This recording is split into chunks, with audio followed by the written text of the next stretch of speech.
Guys, I think I figured out why I never got laid in high school. It's because I never wore cool shirts like this one. I'm such a fool. My hair is all over the place today. It's Tuesday, March 23rd. I'm feeling much better today, and you're watching RYNEGADE.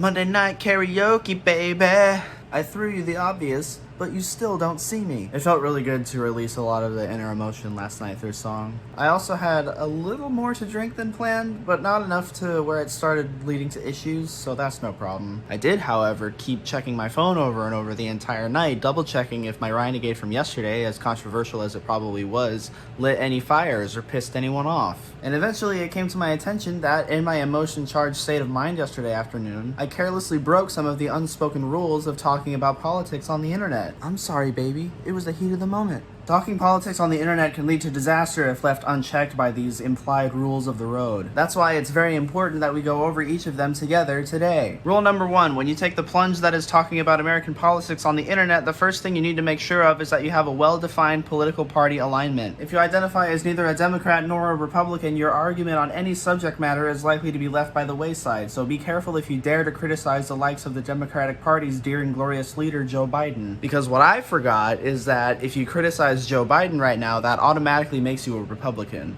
My bad. Shit, I don't even look like a Republican. My hair is way too long for that, and now I'm supposed to act like one? Charlie, where's my MAGA hat?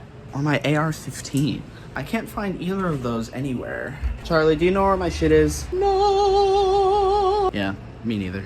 Rule number 2, if you're watching someone's YouTube video about any controversial subject matter and they amicably request that you watch the whole thing and take in all the information before making assumptions about their opinion, just go ahead and start jumping to conclusions anyways, because this is an opportunity to prove yourself right in a situation that may not necessarily call for it, and that's an opportunity you should never pass up. Rule number 3, on the topic of sexual assault allegations, which seem to be hot in the news these days, you should always read everyone's side of the story and then err on the side of the accused no matter what evidence you're presented with. After all, it's more likely that the victim is actually just trying to create drama and attract backlash over seeking real justice and trying to do what's right for themselves. Unless the accused is a Republican, in which case you should always believe victims. Especially during Women's History Month, you piece of shit. Rule number 4, your favorite politicians or internet personalities are always 100% free of any wrongdoing. Why? Because they're on the same team as you. After all, they wouldn't be your favorite politicians or internet personalities if you didn't feel like you could connect with them on a personal level despite having never met them in real life. So you should never break with them on any opinions they have or any actions they take, because that makes you a hypocrite. Rule number 5, never back down on the opinion you want to have and the truths you want to believe in, even when presented with new information that counters your already established beliefs. Because that means you're a loser. And you don't want to be a loser, do you? Rule number 6, when you know you're losing an online debate, you're not actually losing anything if the person you're debating with is taking an attitude with you. Rule number 7, racism doesn't fly in this political climate, but you are allowed to generalize the person you're debating with if the generalization strengthens your argument. Rule number 8, advocate for the filibuster until you realize the opposite party is using the filibuster to block legislation that you're wanting to pass, in which case start advocating for the abolishment of the filibuster. Rule number 9, it's okay to keep children in detention centers at the southern border and drone strike civilians in other countries as long as it's your guy that's doing it and not the other guy. And finally, rule number 10, which might be the most important rule out of all of these. Before you make any kind of bold political stance, you must make sure you are educated and nuanced on every single aspect of the subject matter you're discussing. Otherwise, you have no right to run your bitchy, obnoxious little mouth. Maybe do a little research and get a little more life experience and learn more about politics before you exercise your constitutionally guaranteed right to free speech and the right to vote, dumbass. Because you're probably going to wind up voting for the bad guys. And you don't want to vote for the bad guys.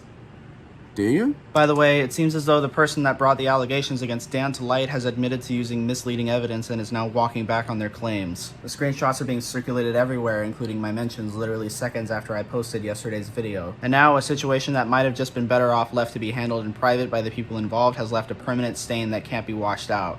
Ugh. Trust me, I've been there, I've done it, and all I can advise you based on experience is this. Be careful what you wish for, because you just might get it. This is Ryan, I threw you the obvious and you don't see me, you just got done watching RYNEGADE. You don't